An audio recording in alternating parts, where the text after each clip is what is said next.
All right, welcome everybody. This is an exciting one, the politics of electric vehicles. It's a year of big politics. Electric vehicles are a big thing. So on behalf of the USC Center for the Political Future here at University of Southern California, I'm excited. We're going to spend the next hour talking about something I care a lot about. I'm an old Detroit kid, and I became an EV nut like 2.5, 3 years ago. I like to joke my lifetime average is 5 miles per gallon, but I had the conversion. The physics are better. And I actually even started and bootstrapped evpolitics.org. And so I love talking about this stuff. And to join me, I got the two best in the business. First of all, I'm not sure if it's Zeta or Zeta, but it's the coolest association name there is, the Zero Emissions Transport Organization. We have Albert Gore, who runs it here. Welcome, Albert. Great to have you. And then, thank you so much, Mike. Oh no, it's our pleasure. And then I'm about to call it the Auto Alliance, and David, that's wrong. It's the Alliance for Auto Innovation, right? Because you guys have upped your name. We have David Schwietert, who's their director of all policy matters, and they represent all those millions of auto jobs and auto companies that build just about anything with four wheels here. So, David, thank you. And the folks at Alliance for Automotive Innovation for being part of this. Sure thing. Thanks, Mike. Glad to be here. Oh no, again, our pleasure. All right, so what we're going to do is the EV Politics Project, we did a poll looking at the polarization between Republicans, Democrats, basically political identification versus what people think of electric vehicles, because it has become a thing, and we're feeling it in the sales figures. So I wanted to spend about 10 minutes going through some of the data, and then we can discuss the whole waterfront here. So we're going to do the magic share screen button, and we're going to go to my incredibly, ridiculously messy desktop here, and we are going to hit the magic slideshow button, and boom, there we go. All right. So first of all, what we did was we polled Americans with, getting ahead of ourselves here, Americans with a income of $50,000 a year or higher. And the reason we did that was we wanted to reach the entire new car market. And this will get us 99% of it.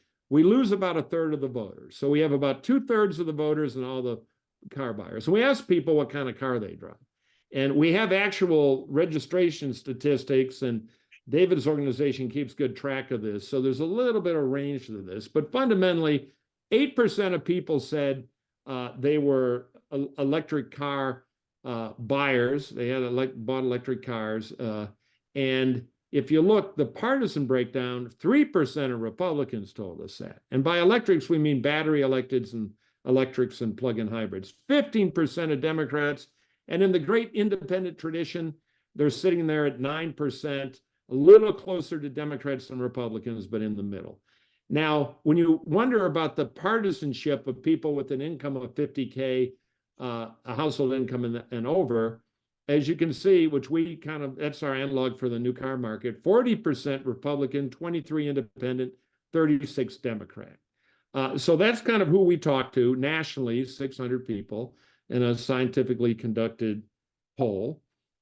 And then, the new button here. This is something that David sent me, which I thought was really interesting, how big the EV model availability is now. As of the last quarter of 23, 67 electric battery vehicles on the market, 45 plug-in hybrids, and 2 fuel cell vehicles for your real cutting-edge folks there, 114 total. So it's becoming a more and more mature market. Well, let's look at the politics of that market and what people say. We asked on the poll, what's your opinion of American car brands? And by the way, we asked German, Japanese, but we started with American. And among Republicans, about 59% of people said mostly favorable opinion. And only about 9% of Republicans said mostly unfavorable. Among Democrats, pretty much the same number. I believe it was 55 over 10. So no real partisan difference when you ask people their opinion of American car brands. But When you ask them about electric-only car brands, boom, here's the partisanship. Only 9% of Republicans rated those favorably. 49% said unfavorable. That's what we in the political consulting world call a net negative rating of 40 points. On the other hand, among Democrats, a lot of mixed, but still the ratio of favorable in the middle upper 30s to unfavorable around 20, nearly 2-to-1. So two different planets. So we asked people to put themselves in one of three categories. Are you seriously interested in buying an EV in the next year or two? Or you might buy an EV once all the problems are worked out and maybe the prices are a little lower, because right now they tend to exist in the more higher price of the market. Or 26%, I'll probably never buy an EV. 74% of Democrats score in that group that's seriously interested, 40, the biggest number, or 39, and 35 might once the problems are worked out. 74 open to EVs is how we categorized them. Now on Republicans, 56, bare majority. 17% interested in buying an EV in the next year or two. 39% might buy an EV once all the problems are worked out and prices are lower. And 44%, no way, nada, never going to buy, at least what they're thinking today, an EV. So again, pretty big difference, about 20 points. Then we asked one of my favorite questions, if you bought an EV, what would your best friends and relatives think about that? Your judgmental relatives. How many, would say it's a smart move? Well, 61% of Democrats thought their friends and relatives would call it a smart move. Only 19% are Republicans, two different cultures. You're taking too big a risk with that thing. Republicans, 48, Democrats, 23. And you always look at the ratios here, 2-to-1. You spend too much money, you fool, 49% of Republicans, 29% of Democrats. And finally, I don't know about you, you're becoming too political. 18% of Republicans, 7% of Democrats. Fairly small numbers, but again, look at that ratio, 2.5-to-1. Real differences between the two groups. Then we ask people some agree or disagree questions. EVs are for people who see the world differently than I do. Agree or disagree. This is kind of the political loading of EVs. And over on the left with the frame around it, you can see the difference. Republicans, 59% agree with that. Only 25% of Democrats do. Among the disagreement, 75% of Democrats say, nope, they're not for people who see it differently than I do. 41% pushback on the Republican side. And then there are a few other questions. If you look in the middle in that yellow frame, what's your view on climate change? If you say climate change is overhyped, not that serious a problem, it's 2-to-1, 65-35. You agree that EVs are for people who see the world differently than I do. On the other hand, if you think climate change is important and we have to help the environment and EVs can be part of that, 70-18. So environmental views of climate change and what to do about it and the seriousness of the problem is a massive driver of the difference. And then finally, you can kind of see the difference between younger and older males there. And all the way over, I think one of the big findings we got was if you say you have friends or relatives who own an EV, you're 62% you disagree. Well, if you have no EV friends, it's much closer, 49-51, with 49 agreeing that EVs are for people different. So this is a clear case of try them and you like them. People talk them up to their friends, but there's work to be done. And then finally, we have kind of a fun question after this, and we'll be done with the slides. Agree or disagree? EVs are the future, and one day I will probably drive one. 56% of everybody agreed with that. 44% disagreed. And again, these are the car market, people with a household income of $50,000 or higher. Among Republicans, 12 points underwater, 44 agree, 56 agree. So clearly a Republican problem, but they're only 6 points away from half. 44 is a pretty big chunk out of 100. There's hope there. Among Democrats, it's a done deal. 72% agree EVs are the future, and one day I'll probably drive one. Only 28% are disagreeing. Among voters of color, minority voters, it's 73-27. Even among people all the way over to the right, and I'll wiggle the cursor around here, who say, when we asked them the biggest problems, which were price and range and worry about charging, among people who say limited range, charging worry is the biggest problem, still 75% say I'll probably drive one. That's going to get fixed. There's some optimism there. And then finally, look at pickup truck drivers, by the way, 54 over 46, a little tougher segment. And then finally, often in rural areas, longer range towing needs. Finally, over here on the right, if you try it, you like it. If you have friends with an EV, 74% agree they're the future and I'll probably drive one. If you have no friends, you're one of the worst numbers in the survey on this. 58% disagree. So any auto dealers in your car store, let people take them for a day and play with them because they do work that way and there's something to overcome. We asked people the best reasons to own an EV. And again, on most of this, Republicans, Democrats, and independents look the same. Never paying for gasoline again. Big with Republicans, Democrats. Even 44% of people highly favorable of Donald Trump say that. Rebate from the government. This is also fascinating because you can go to some conservative think tanks and they'll tell you, oh, people hate subsidies. Well, it turns out Republicans are just fine taking a check from the government. They actually rate it a little higher than Democrats do, with 27%, one of four, almost one of three, putting that in their top two reasons. Well, 23% of Democrats, independents like it too. Big difference is the environment, the second line. 33% of Republicans put good for the environment in their top two, while 60% of Democrats do, and it's the number one attribute with Democrats. It's also the biggest polarizing issue. And then finally, we had a little fun. We asked people to agree or disagree. Elon Musk is a good ambassador for electric vehicles.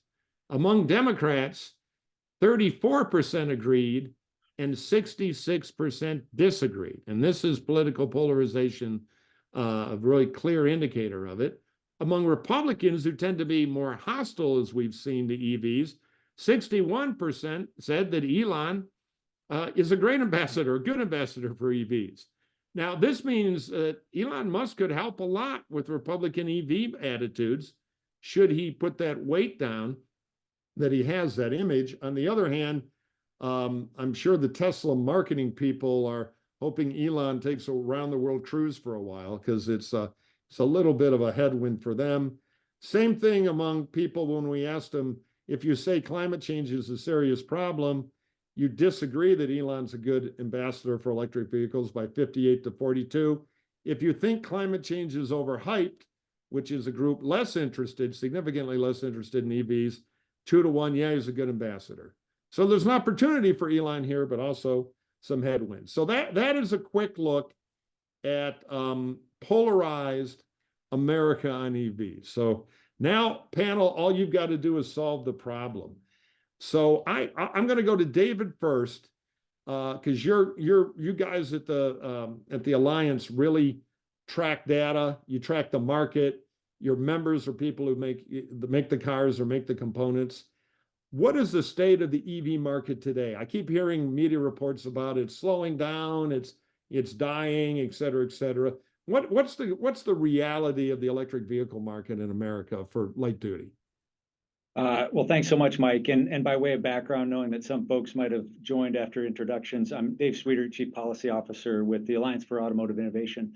We're actually a trade association based in Washington, D.C., but we also have offices in Michigan, in California. We weigh in on stuff impacting the automotive industry across all 50 states. We not only represent auto manufacturers, but we also represent tier one suppliers, battery manufacturers, tech companies, and others, including in the semiconductor space. So your question is spot on. There's no question in my mind that the industry is increasingly transitioning to electrification. You know, the ultimate question is at what pace. So I think if you pull back the shades a little bit, you know, your polling is eye-opening as it relates to just a degree of politicization that's occurring related to electrified vehicles. But they are growing. I think there's a wide recognition that they are the future. And then, of course, we're going to talk through some of those challenges. But just to put it into perspective in terms of the market, I think it's important to kind of understand the landscape. Last year, EV sales accounted for just over 9.5% of all light duty sales. So again, I think that's important to keep in mind. We're at or around 15.5 million vehicles, give or take. So that gives you a sense of the new vehicle purchases.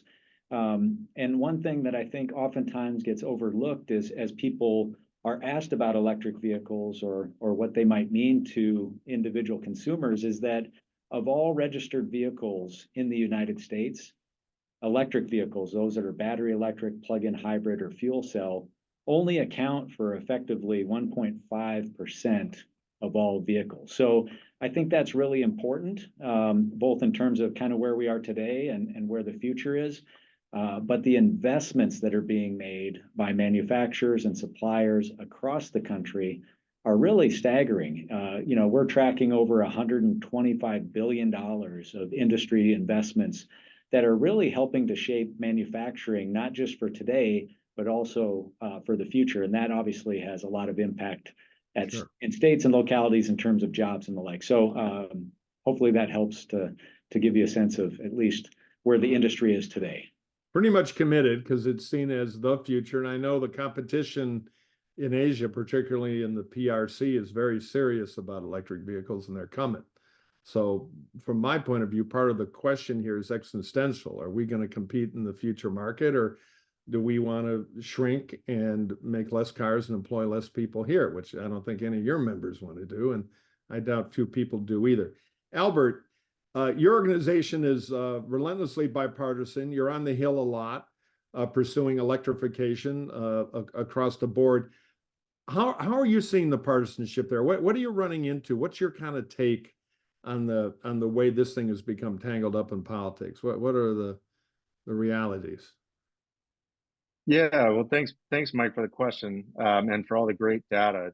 It is illuminating, and I think what we see is largely the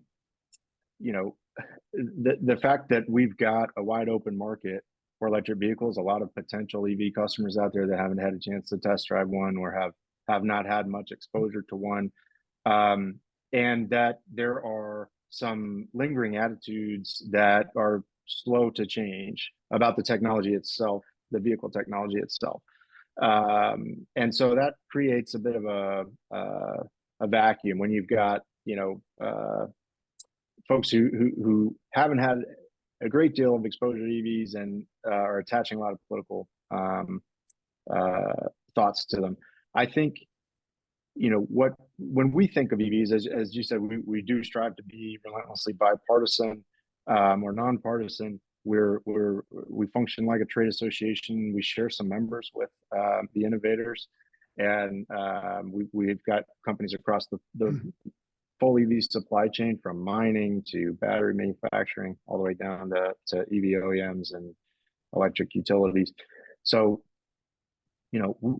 we've got members that touch every part of the United States, and for whom the value proposition of electrification is very real and goes well beyond reducing emissions. So we see these as products that have their own really broad appeal, independent of the policy objectives that are attached to them. And we're really excited to see all these new models coming out.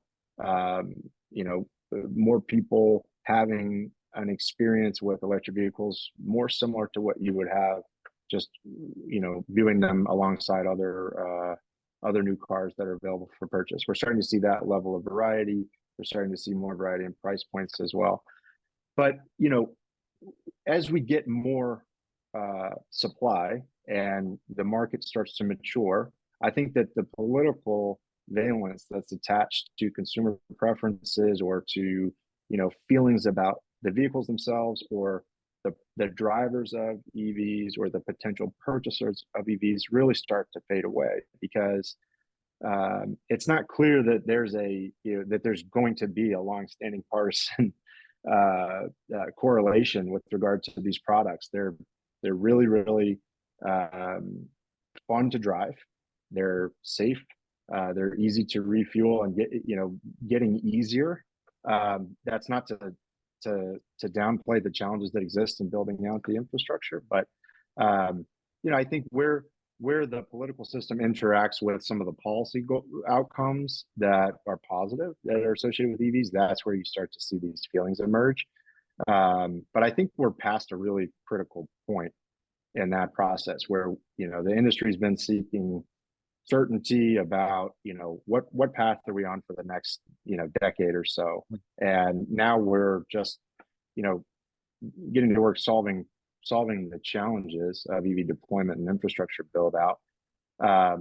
And I think on the Hill we see that as well, because there are lots of different reasons why people support EVs, from national security to economic development, energy security, to environment and public health. And so, we're now getting down to sort of a brass tacks discussion about what this means to the U.S. economy and jobs across the country. For either or both of you guys, I'm sure when the horseless carriage came around, the horse lobby put up a fight. Generally innovative industries have a little headwinds. I'm sure the landline phone people weren't crazy about cellular towers, but this one strikes me that our politics kind of grabbed it even more aggressively than maybe the historical model of innovation. And there's a lot of misinformation out there. When you're on the Hill and various politicians start kind of waxing on about this, how well informed are they? Because this is a fairly complicated, their national security. You're both grinning because I'll bet you've had a couple people. My first job on the Hill was an internship for a couple members, and we'd go down to the house recording studio. I'm a Georgetown student, and we'd make this little show with 3 congressmen interviewing each other. They'd change chairs. Everybody got a half-an-hour show. And one day we had David Prowse there, was on a publicity tour, who was the guy inside the Darth Vader suit. That was about the biggest celebrity we could get in the original Star Wars. And afterward, one of the members, multiple term member, started asking him if anybody got hurt on the set with the laser sword. Thought it was real. And that was my first eye opener about the mighty US Congress. But how well do you think the policymakers in either party or both understand the technology, the challenges, and the foreign competition?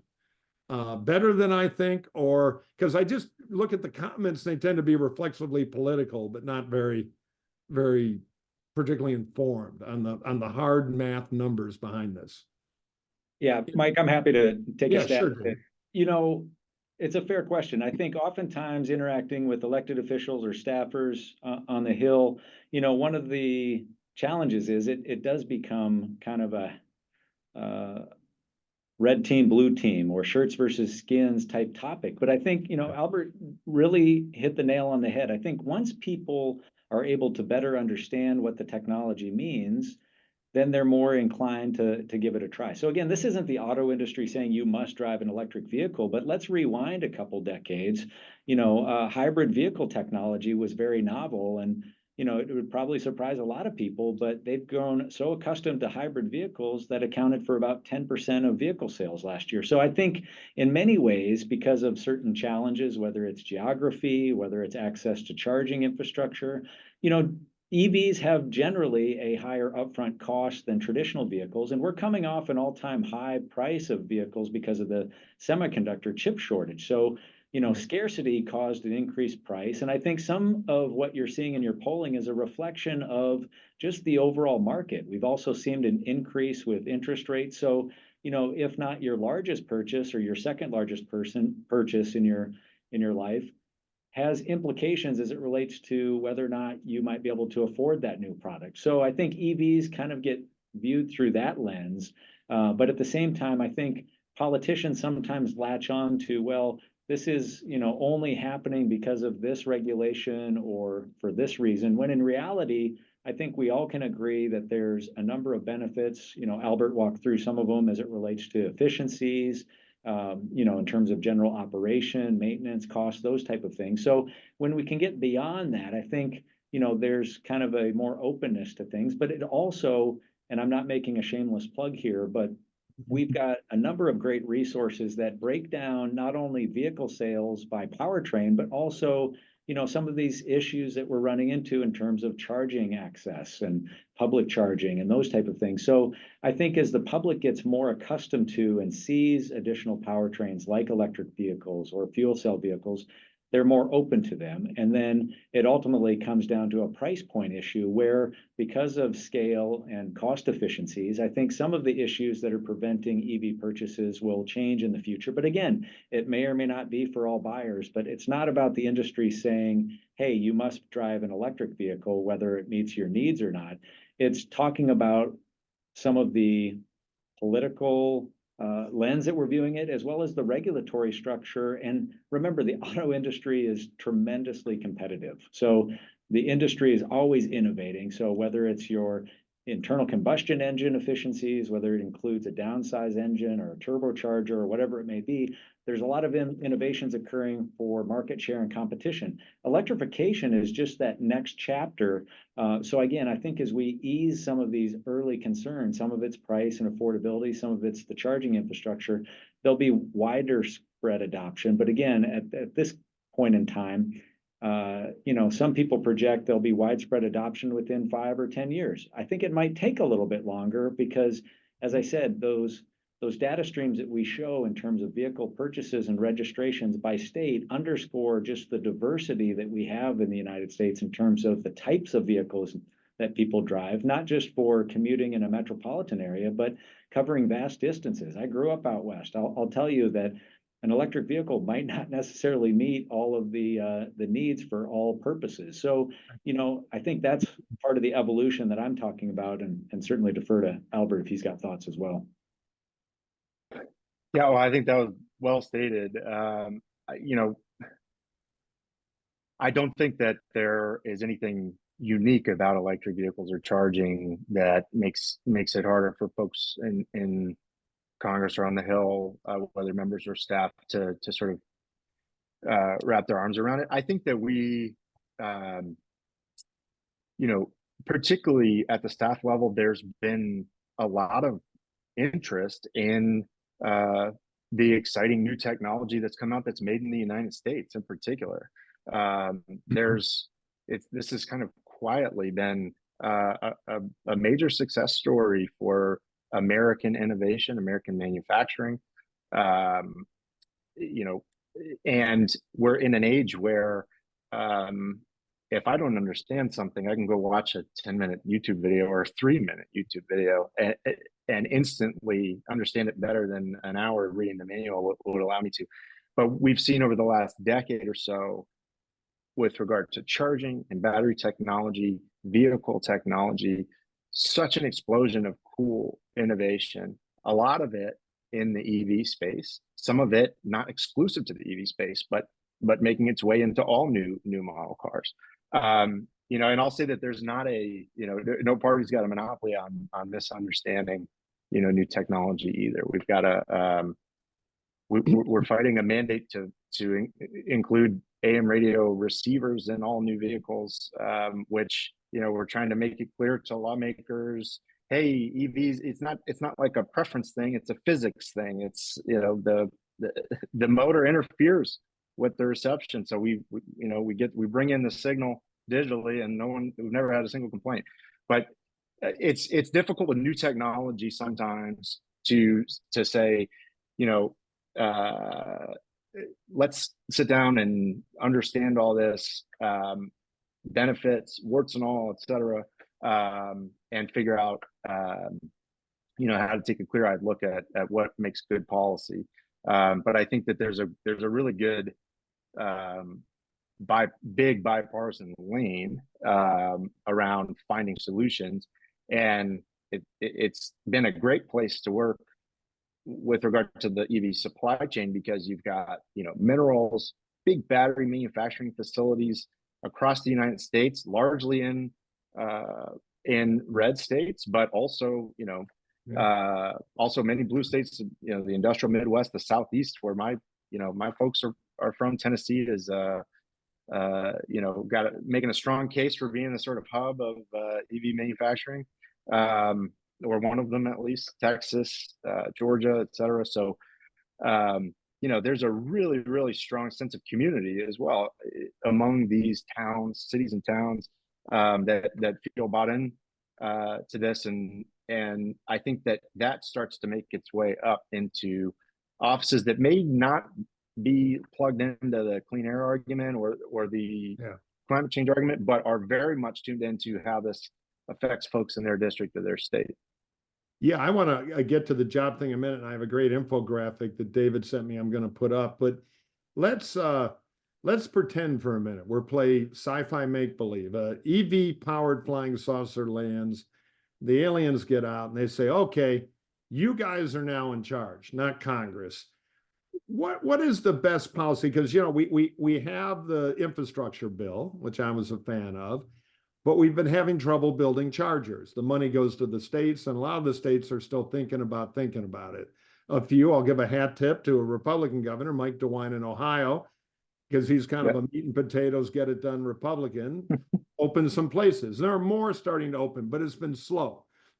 I don't think we have a NEVI funded fast charging station up and running yet in California. I have driven past a few that have been sitting for 6 months with plastic wrap on them trying to get power, which is an issue with the power utilities.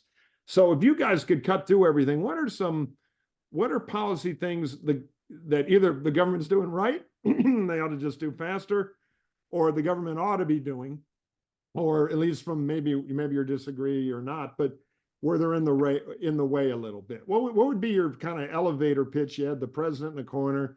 The aliens have put me in charge, sir. Here's what we really need to get done for each of you. Al, why don't you go first, and David will hit. Sure. Well, I'll say quickly, just to run through what is being done. And you're right to say that, you know, we're you know, a couple years into the NEVI program, and we're starting to see projects come online. That is necessarily a very long process. There was money granted out to states. States had to create plans with really robust stakeholder processes and send them to FHWA, get them approved. Money had to go out to states. State DOTs are administering those programs. And then you've got site selection and vendor selection. So it is, even if you've got full control, if you're a private sector developer of a DC fast charger, that is still a lengthy process just on its own before all that stuff has to happen, you know, in the NEVI program. So I'll just say we're going to start to see projects come online at a much faster clip, but we've got over $25 billion in investment in the U.S. EV charging network to date. $10 billion of that's coming from the private sector. There are 40 U.S.-based EV charger factories that have been announced or opened in the past couple of years with a capacity to produce more than 1 million chargers a year here in the United States, including 60,000 DC fast chargers here in the U.S. We're moving forward with tax credits. The 30C tax credit is going to help individuals and businesses install infrastructure. U.S. currently has about 180,000 charging ports, an average of 900 new chargers opening each week. Having said all that, we need to move more efficiently through this process. Some of that involves local AHJs, state DOTs communicating with the regional FHWA and DC-based FHWA. That's happening, and that dialogue is improving at a very quick pace. The goal is 28 million charging ports, which are expected to be online by 2030. So, you know, you can look at, NREL puts out a quarterly report showing growth in the charging network, you know, segmented out by power level. It's really impressive to see how quickly the infrastructure is being deployed. It's not as visible and it doesn't feel as ubiquitous as the gas station infrastructure. But the other thing I'll say for folks who own EVs, it's always surprising how much of your charging takes place at home if you have it, where you work, or where you're parked for long dwell time. So, you know, 80% of your charging is not going to be at DC fast chargers. And there are some really, really amazing product innovations happening in the charger space for building owners and curbside charging, and the types of things that we see in countries where there's much greater levels of penetration. So a lot of work to be done there, but a lot of really, really solid reasons to feel optimistic that charging infrastructure will not be the constraint on anybody's choice to adopt an EV, at least in the aggregate. I think there are going to be some exceptions. And Dave mentioned there are some places where owning an EV won't be the best choice. But in general, we want to try to make it as easy as possible. Yeah. Yeah, the home charging, the multifamily, if you can crack that, because that does make life easier. David, what would you do to straighten out government to the extent they maybe need any straightening out? Yeah, I'd really say there's primarily three things, building on what was just mentioned. I mean, obviously, this needs to be convenient for consumers, right? I think oftentimes people forget that we've gotten accustomed to, just fueling up, and fueling up has been ubiquitous for purposes of either they're accessing a refueling station. I believe liquid fuels are going to be with us for quite some time. So this isn't about replacing liquid fuels. I think it's really trying to ensure that as we move forward with a host of product offerings, whether they're plug-in hybrids that operate both on gas and electric, but on the charging side, it's got to be convenient. And, Albert, you just noted something that I think is oftentimes lost on people, is that generally for the EV consumer, about 80 to 85% of the charging is happening at home or work. So really, oftentimes people are traveling less than 30 to 40 miles per day. So most electric vehicles are going to have plenty of power to get you those 40 miles. The ultimate question is, from a convenience standpoint, how can we ensure that as you're going from point A to point B, which is part of, some of the federal investment, which is augmenting the private sector investment to expand the charging network. Remember, we're kind of in the early adopter stage. And I think as we make more leaps as it relates to convenient charging, that will really help. The second part, I would say, would be permitting reform. We need to be doing things not just on the mining and extracting for domestic production, but also as it relates to the stuff that, Albert just mentioned, which is, once states or localities are moving forward with charging infrastructure, oftentimes there's impediments or barriers that are causing that lag as it relates to some states not moving forward with their federal NEVI funding in terms of, that 80-20 federal match. And then the third piece would be underscoring that out-of-pocket upfront cost for an electric vehicle might be more.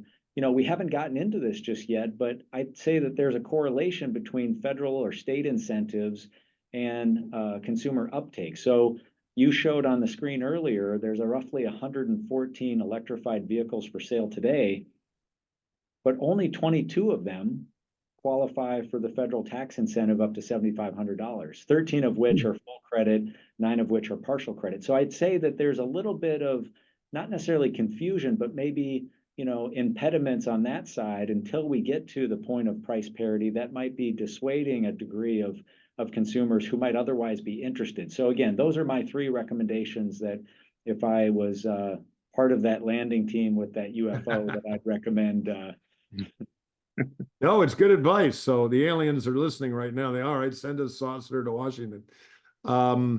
If you, audience, have a question, put it in the chat room down at the bottom of your Zoom. We're gonna do a little Q&A to finish up. But I want to, excuse me. we gotta next. I want those EV scientists to invent a better cough drop, because I'm struggling here. I want to go back to the screen for a minute.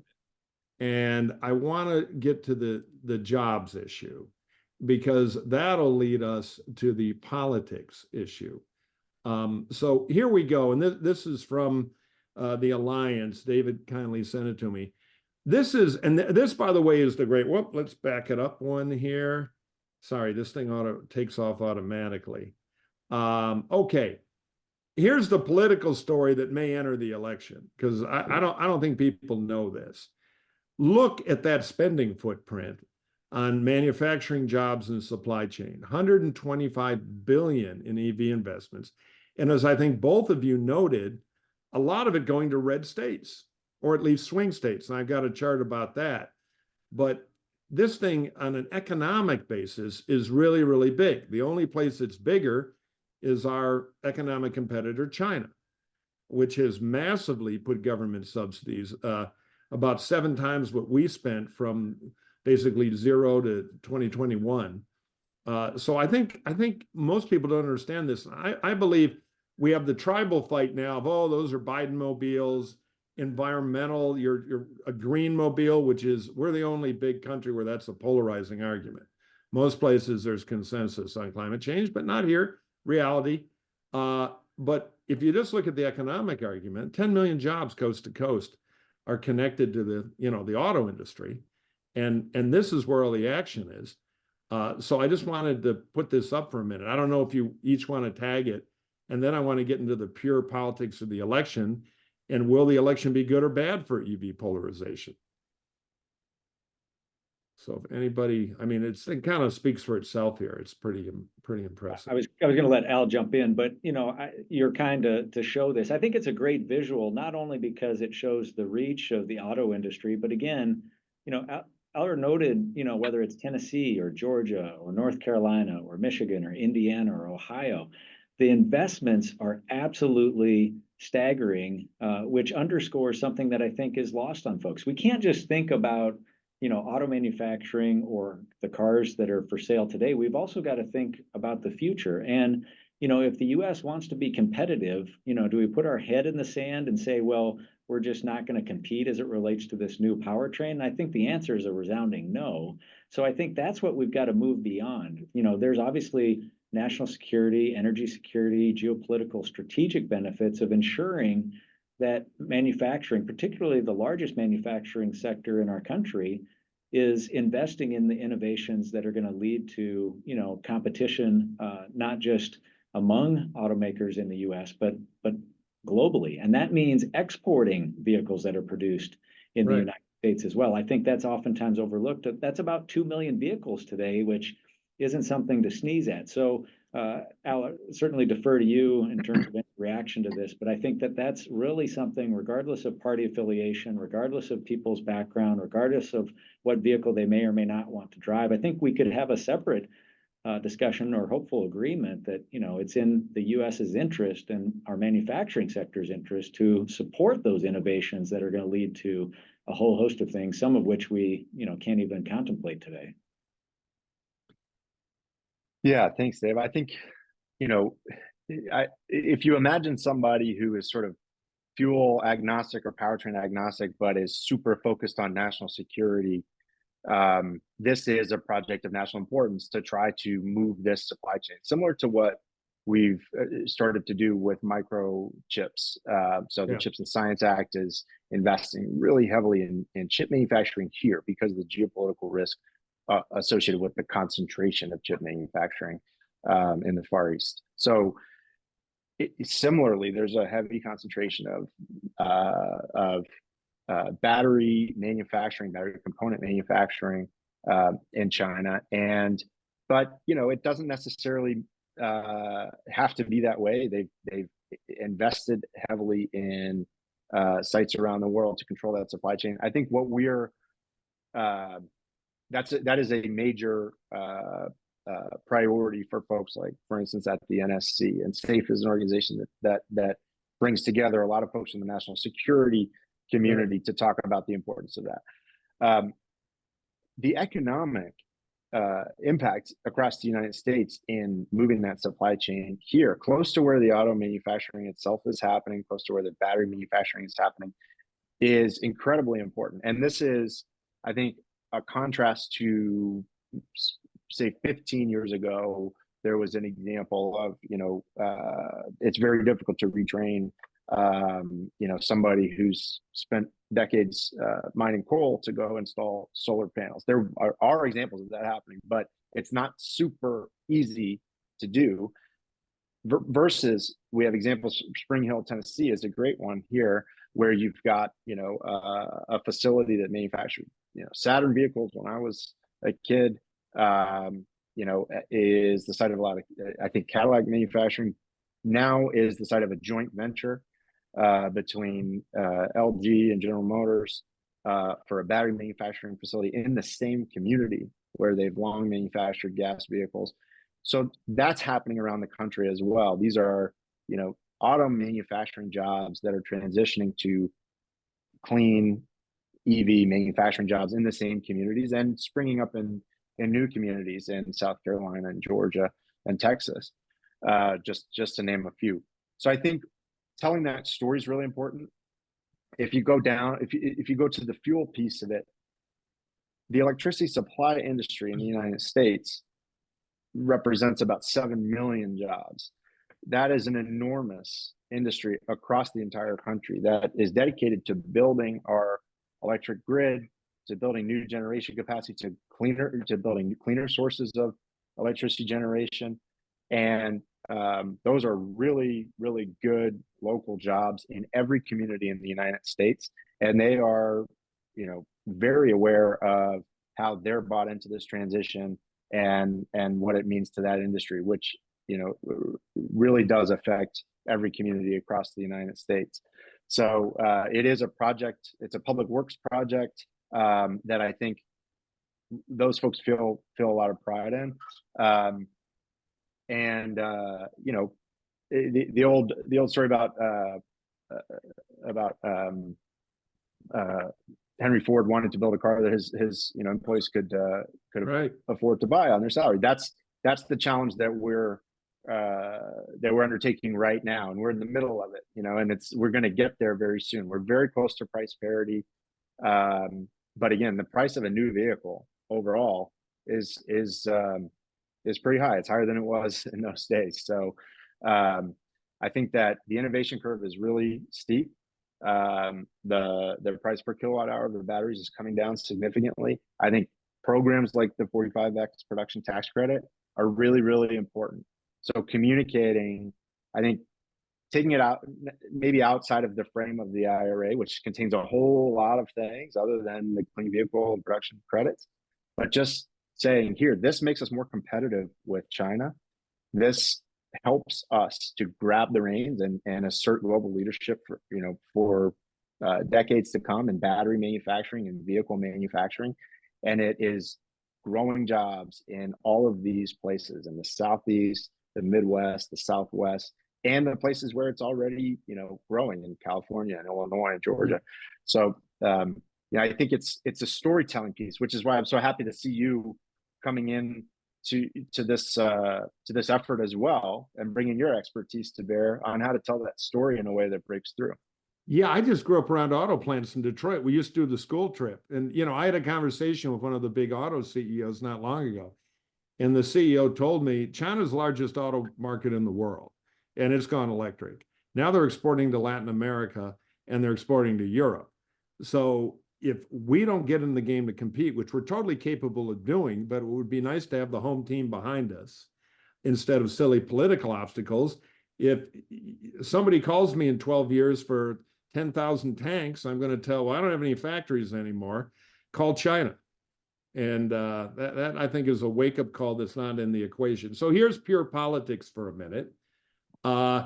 It is interesting that these high EV investment states in new manufacturing facilities for batteries, cars, components are also in many of the states that decide the presidential election, a real leverage point. And I don't think the voters in those states really, other than anecdotally, know this. But Georgia, Michigan, Nevada, North Carolina, and Arizona, 68% of the electoral college votes that will decide the presidency from the swing states, 2/3, come from states with huge EV investing.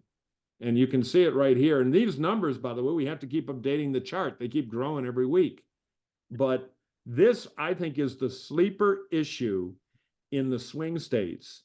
And at EV Politics, we're going to be working on it because I think it disincentivizes EV bashing. You can watch Governor Kemp in Georgia, who has won a huge lottery in investment, is careful about the rhetoric. And it's true of other Republican governors who want those jobs too. So I think this is an issue that's going to come in to play, and it better, because we know from what we looked at before that the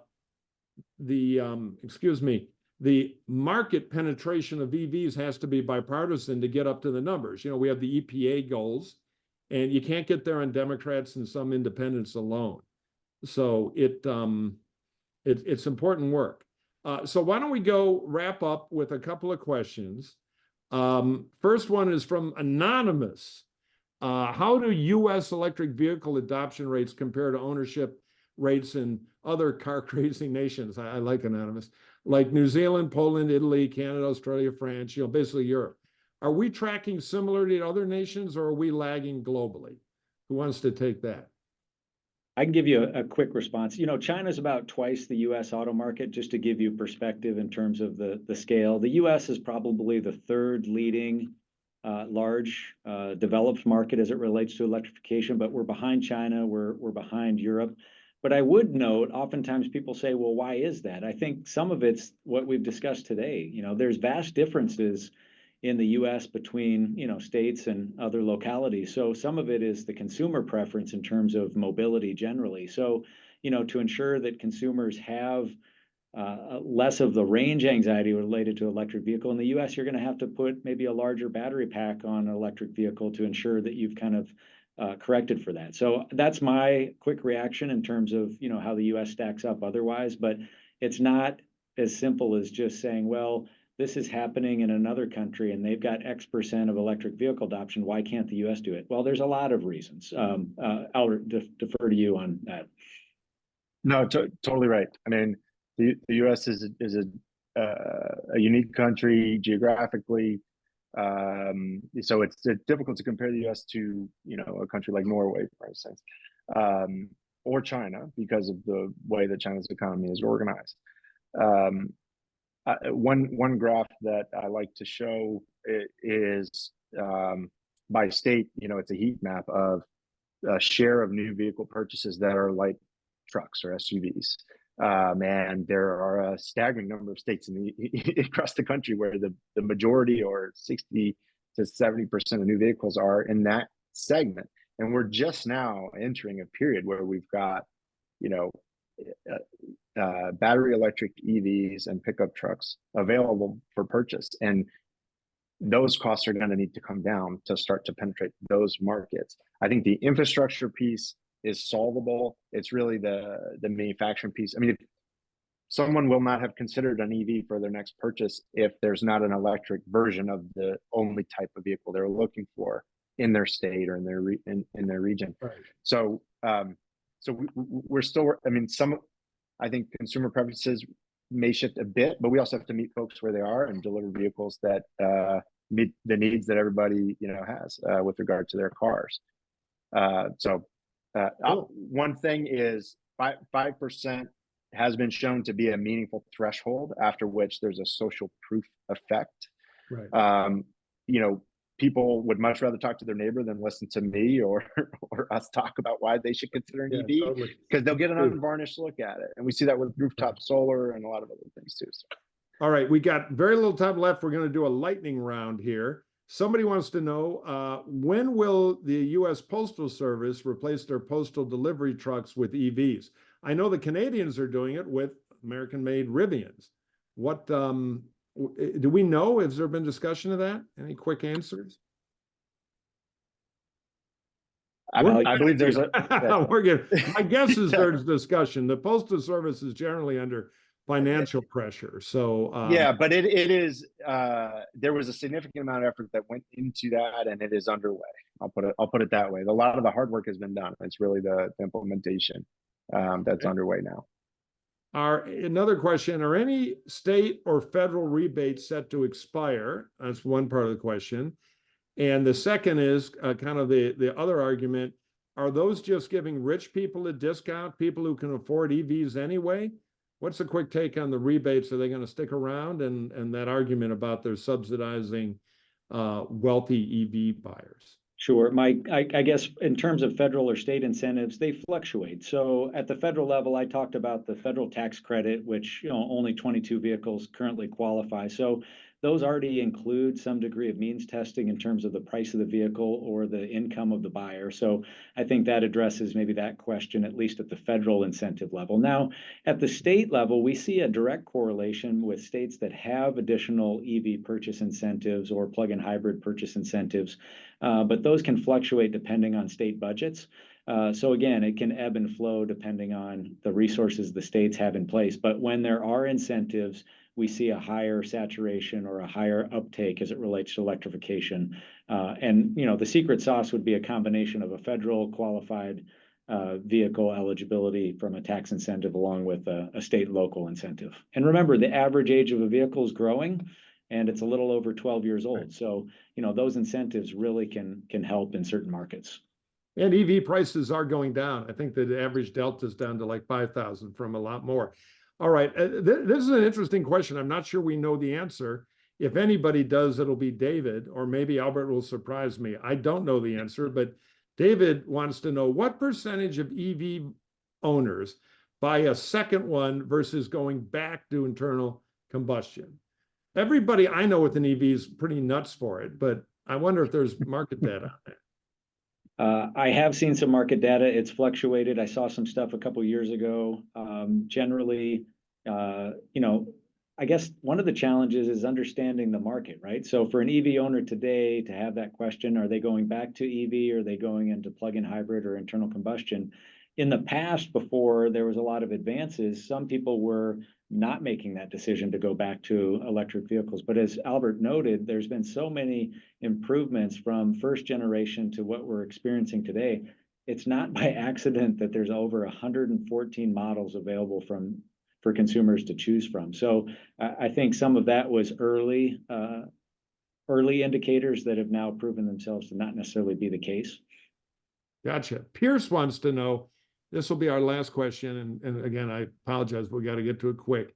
How likely soon could industry change direction considering their massive investments if federal support changed direction? Wondering about the sustainability of, I think, the subsidies given the natural resources and human rights concerned associated. That's a mining question, rare earth materials. So basically, are the companies going to do a U-turn after an election if something happens, or are we on this road to stay? Either one of you. Well, I'll say our members are certainly on this road to stay. I think and from what I see of the broader industry, I think the scale of the investments made are so significant, and the results clear, and some of the challenges emerging in manufacturing and things are highly solvable. So I think from our view, we're fully committed to moving forward. But Dave, I'll let you speak for the broader industry. Yeah, I'd say there's no question that electrification is the future. The question is at what pace. The questioner asked a good one, which is, what happens if certain incentives that have maybe helped support some of that record multi-billion-dollar investment were to, be curtailed or go away? I would maybe turn the question around and say, well, we need to better understand what's being proposed. Because Mike, I think that map you showed, not just the battleground states, not just the investments that are being made across the country, regardless of red state, blue state, underscore something that, is a bipartisan issue, which is investments that create U.S. jobs are a winner, period. So I think that's the lens that some of this needs to be looked at. And until we get to a point, should there be changes in an election, we can't really answer that. And Mike, just in closing, one of the things that I think is oftentimes forgotten is some of the political stigma that's showing up, I think, in your polling is a direct reflection of maybe what people perceive as it relates to federal regulations or state regulations, or viewing that EVs are being mandated. Well, right. At this point, it's no longer a question if manufacturers are committed to electrifications, it's at what pace. But the regulations are in many ways pulling the industry in a particular direction for a variety of reasons. But again, ultimately, the consumer and the market are going to be the deciding factor. And that's where we can't squander this opportunity. These investments weren't made by accident. These investments were made to last multi-decades. So at this point, I just wanted to throw that out there. Yeah, no, it's a good point. Yeah. Final lightning one-word answer question. Unless, Albert, you got something? I just wanted to compliment Dave on that answer. And also, I think the final EPA rule, as you said, sort of demolished any argument that there's a mandate for EVs. I think it's very clear there's a mandate to cut tailpipe pollution in half over the next 8 years, which everybody supports. And it's going to be led by consumers and their choices. And demand is going to dictate what technology manufacturers opt into. Our job within Zeta is to go out and make this EV supply chain, battery supply chain infrastructure work as well as we know it can, and that's why we believe that, you know, BEVs are going to be a really big piece of that puzzle.